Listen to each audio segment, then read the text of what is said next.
ഇന്ന് തന്നെ ഡൗൺലോഡ് ചെയ്യൂ. കാണൂ നിങ്ങളുടെ ഫേവറേറ്റ് ഷോസ്. മോള് പ്രതിശ്രുതവരനായിട്ട് കണ്ടെത്തിയിരിക്കുന്ന ആരെന്ന് അറിയണ്ടേ അപ്പനെ? ആ ശിവനെ.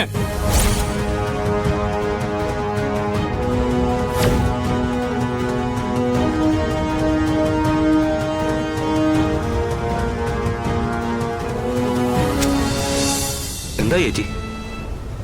എടുക്കുന്നില്ലടാ.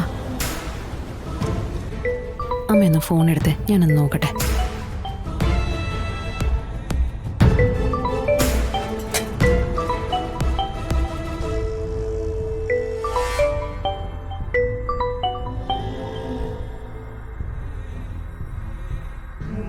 ആ, നല്ല ആളാ. ഹോസ്പിറ്റലിൽ എത്തിക്കഴിയുമ്പോ നിന്നോട് വിളിക്കണമെന്ന് ഞാൻ പറഞ്ഞിരുന്നല്ലേ? വിഷ്ണുവേട്ടനല്ല, ഞാനാ രേഷ്മ, ശാലിനി. അയ്യോ, മാഡം ആയിരുന്നോ? ഫോൺ ഇവിടെ മറന്നു വെച്ചിട്ട് ആള് പുറത്തു പോയിരിക്കുക. ഞാൻ വിളിക്കാൻ പറഞ്ഞത് വേറൊന്നും കൊണ്ടല്ല മാഡം. വിഷ്ണുവിന് എന്തൊക്കെയോ അസ്വസ്ഥതകളും കുഴപ്പങ്ങളും ഉണ്ട്. നടു റോഡിൽ കാഴ്ച മങ്ങി തല കറങ്ങി എന്റെ വണ്ടിയുടെ മുന്നിലേക്ക് വിഷ്ണു വന്ന് വീഴുമായിരുന്നു. കുറച്ച് കഴിഞ്ഞ ആൾ ഉഷാറായെങ്കിലും ഹോസ്പിറ്റലിൽ കാണിക്കണമെന്ന് നിർബന്ധപൂർവ്വം പറഞ്ഞാ ഞാൻ വിട്ടത്. ഹോസ്പിറ്റലിലേക്ക് പോയോന്നറിയാനാ ഞാൻ വിളിച്ചത്. അങ്ങനെ ഒരു കാര്യം ഇവിടെ പറഞ്ഞതേ ഇല്ല രേഷ്മ. എന്നോട് അല്ലെങ്കിൽ ഇവിടെ നിൽക്കുന്ന ആരോടെങ്കിലും പറയാലോ. അതുമില്ല. എന്തെങ്കിലും ഉണ്ടെങ്കിൽ മനസ്സിൽ കൊണ്ട് നടക്കുകയല്ലേ ചെയ്യുള്ളൂ. എന്തായാലും വരട്ടെ, ഞാൻ വിളിക്കാൻ പറയാം.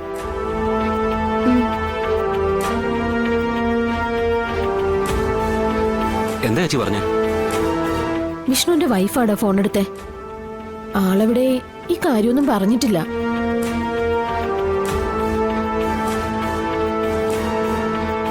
എന്താ മോളെ കാര്യം? വിഷ്ണുവേട്ടനെ റോഡിൽ എവിടെ വെച്ചിട്ട് തലകറക്കോ സുഖമില്ലാതാവോ എന്തൊക്കെയോ ചെയ്തു. ഇവിടെ ആണെങ്കിൽ പറഞ്ഞതുമില്ല, മരുന്നൊന്നും വാങ്ങിച്ചിട്ടുമില്ല. അത് വല്ല പ്രഷർ വല്ലതും കുറഞ്ഞതാവും. ഇപ്പൊ ആർക്കാ മോളെ തലകറക്കവും തലവേദനയൊന്നും ഇല്ലാത്ത? ചെറിയ കുഞ്ഞുങ്ങൾക്കും വരാറില്ലേ? അല്ലെങ്കിൽ എന്തെങ്കിലും കുഴപ്പമുണ്ടെങ്കിൽ തന്നെ അവൻ മരുന്ന് വാങ്ങിച്ചു കഴിച്ചോളും. മോൾ ഇനി അതിന് ടെൻഷൻ അടിക്കണ്ട. എന്നാലും വിഷ്ണുവേട്ടൻ എന്താ പറ്റിയേ?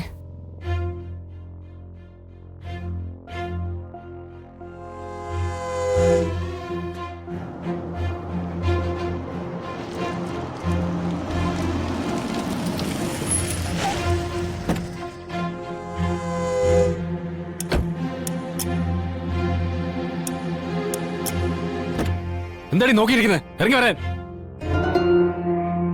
ഇങ്ങോട്ട് ഓടി.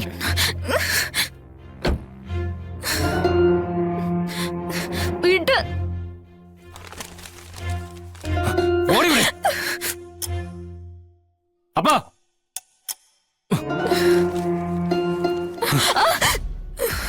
അപ്പാ, അപ്പന് 4 പാടും കണ്ണുണ്ട്. ശത്രുക്കളുടെ നീക്കങ്ങൾ മനസ്സിലാക്കി പ്രവർത്തിക്കാനുള്ള കഴിവുണ്ട്. പക്ഷേ സ്വന്തം കുടുംബത്തിലൊരു അസുരവിത്ത് നിന്ന് ശത്രുക്കൾക്ക് വേണ്ടി അപ്പനെ ഒറ്റുന്ന വിവരം അപ്പന് മനസ്സിലാക്കാൻ പറ്റിയില്ലല്ലേ? എന്താടാ കാര്യം? നീ എന്തിനാ ഇവളെ ഇങ്ങനെ വലിച്ചഴച്ചോണ്ട് വരുന്നത്? അതിന് മാത്രം എന്ത് തെറ്റാടാ എന്റെ മോള് ചെയ്തത്? ഇവിടുന്നുള്ള എല്ലാ രഹസ്യങ്ങളും മാണിക്കോത്തേക്ക് എത്തുന്നത് വേറൊരാളും വഴിയല്ല, സ്വന്തം മോള് വഴിയാ. മോള് പ്രതിശ്രുതവരനായിട്ട് കണ്ടെത്തിയിരിക്കുന്ന ആരെന്ന് അറിയണ്ടേ അപ്പനെ? ആ ശിവനെ.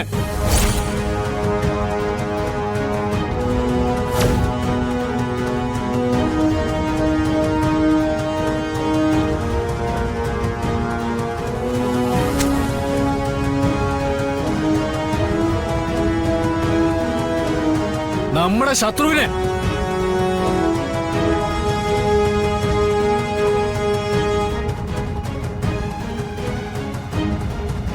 മോളെ ഡെയ്സി, അപ്പനീ കേൾക്കുന്നതിൽ എന്തെങ്കിലും സത്യമുണ്ടോ? അപ്പ അത് പിന്നെ കൂടെ പിറന്നതുകൊണ്ടാ ഞാൻ അവിടെ ഇട്ട് കൊല്ലാതെ അപ്പനോട് എന്ത് ചെയ്യണമെന്ന് ചോദിച്ചാൽ ഞാൻ ഇവിടെ വന്നത്. ഇല്ലെങ്കിൽ ഈ ആന്റണിയുടെ സ്വഭാവം വെച്ച് രണ്ടിനെ അവിടെ ഇട്ട് തീർത്തേനെ ഞാൻ.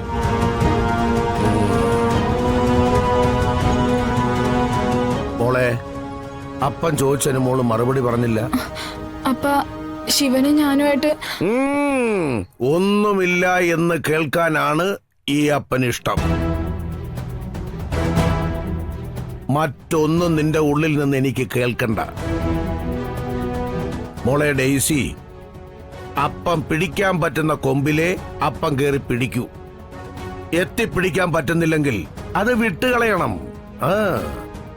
ഇതും എന്റെ മോളങ്ങ് വിട്ടേക്കണം.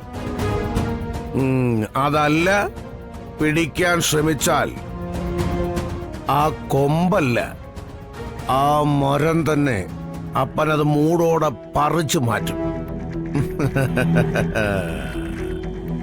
അപ്പനെ കൊണ്ട് മോൾ അതൊന്നും ചെയ്യിക്കരുത്.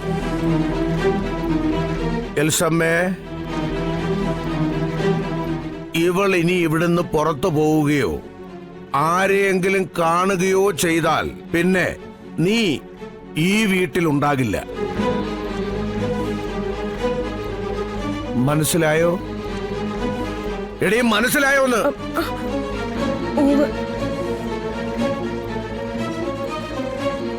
ഓളെ,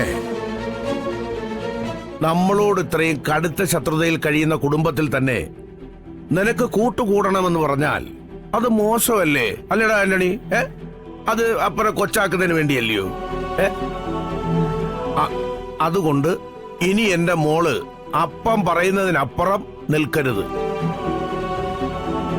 ചെല്ല്, ചെന്ന് ഈ മുഖമൊക്കെ ഒന്ന് കഴുകി ഫ്രഷാൾ. ഒപ്പം നിന്റെ മനസ്സും.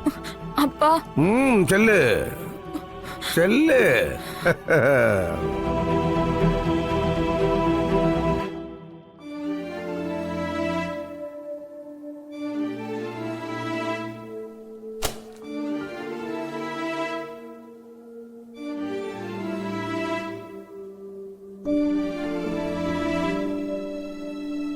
എൽസമ്മേ, ചെല്ല്.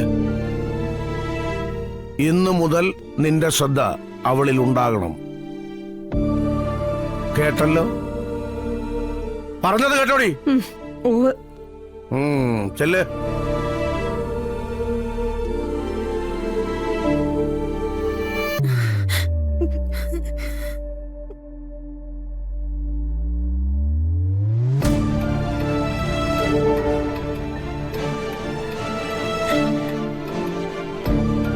ആന്റണി, അപ്പ